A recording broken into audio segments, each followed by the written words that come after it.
जो औरतें या बीवियाँ तो ये कहती हैं ना कि हमारा शौहर जो है वो हम पे गुस्सा जो है वो ना किया करे।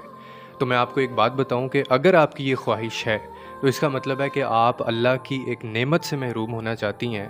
और एक बात हमेशा ज़हन नशीन करके रखिएगा कि गलत बात पर गुस्सा ना आने का मतलब ये होता है कि आप इंतहाई नादान और बेवकूफ़ शख्स हैं। और गलत बात के ऊपर गुस्सा आना या होना, ये एक बाशऊर और गैरतमंद इंसान की निशानी होती है। और गुस्सा आना और गुस्सा करना ये दोनों बहुत अलग बातें हैं। अब चाहे उसमें मर्द हो या औरत हो। और मुझे एक बात आज तक समझ नहीं आई है कि जब बच्चा गलती करता है और बाप उसको उसके ऊपर डांटता है या गुस्सा करता है, तब हलाल या हराम के फतवे हमें नज़र नहीं आते। जब हमारा बॉस हमें डांटता है, एम्प्लॉय गलती करता है, तब भी हमें हलाल और हराम के फतवे याद नहीं आते। और जब कोई तुलबा गलती करते हैं और उस्ताद डांटता है या गुस्सा करता है, तब भी हमें हलाल और हराम के फतवे नज़र नहीं आते।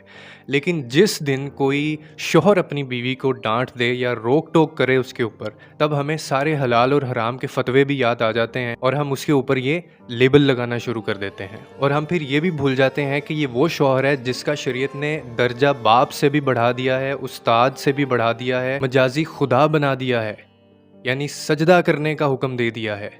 इतने बड़े बड़े दर्जात से इसको नवाजा गया है। और ऐसे में एक बीवी उठकर ये कहे कि मेरा शौहर या मेरा जो मर्द है वो बिल्कुल मेरे ऊपर गुस्सा ना करे, तो ये अपना घर उजाड़ने वाली बात होती है। और फिर सबसे बड़ी बात कि बीवी को शौहर के ताबे कर दिया गया है। और हमेशा याद रखें कि घर का सरबराह इन चीज़ों के ऊपर नहीं बोलेगा तो निज़ाम बिगड़ जाएगा। और आखिर में यही कहना चाहता हूँ कि अल्लाह ताला ने मर्द की फितरत में गुस्सा रखा है।